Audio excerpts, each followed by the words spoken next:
வணக்கம் ரவி. அதாவது தாம்பரம் மாநகராட்சிக்குட்பட்ட பம்மல் 7வது வார்டு அண்ணா நகர் தயான் தெருவில் கழிவு நீர் வீடுக்குள் புகுந்ததால் பொதுமக்கள் பம்மல் நல்லத்தம்பி சாலையை மறித்து சாலை மறியலில் ஈடுபட்டனர். இதனால் அப்பகுதியில் கடும் போக்குவரத்து நெரிசல் ஏற்பட்டது. இதனை அறிந்து அங்கு வந்த திமுக மண்டல குழு தலைவர் வே கருணாநிதி அப்பகுதி பெண்களை வாக்குவாதத்தில் ஈடுபட்டார். ஒரு கட்டத்தில் போராட்டத்தில் ஈடுபட்ட பெண்களை தரைக்குறவாக பேசியதால் பொதுமக்கள் ஆவேசம் அடைந்து அவரை முற்றுகையிட்டு போராட்டத்தில் ஈடுபட்டனர். அவர் உடனடியாக பெண்களிடம் மன்னிப்பு கேட்க வேண்டும் என்றும் சாலையில் அமர்ந்து போராடினர். அப்போது அங்கு வந்த பல்லாவரம் காவல்துறையினர் கைக்குழந்தையுடன் இருக்கும் பெண்களை மற்றும் முதியவர்களை என 200க்கும் மேற்பட்ட பொதுமக்களை குண்டுக்கட்டாக தூக்கி பேருந்தில் ஏற்றி கைது செய்து தனியார் மண்டபத்தில் அடைத்தனர்.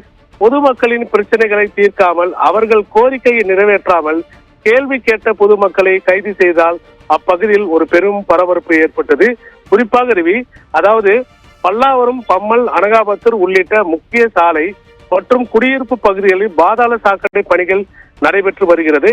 இதனால் குடியிருப்புக்குள் இருந்து வெளியேறும் கழிவுநீர் செல்வதற்கு தாம்பரம் மாநகராட்சி நிர்வாகம் வழிவகை செய்யாமல் பொதுமக்கள் தங்களின் அடிப்படை தேவைகளின் ஒன்றான கழிவுநீர் செல்ல எந்த ஒரு முன்னெச்சரிக்கையும் எடுக்கப்படாத நிலையில், அதாவது தங்கள் தேவைக்காக போராடும் பொதுமக்களின் மீது காவல்துறை வைத்து அடக்குமுறை கொள்வது ஏற்புடையது அல்ல என சமூக ஆர்வலர்கள் ஒரு பெரும் கண்டனம் தெரிவித்துள்ளனர்.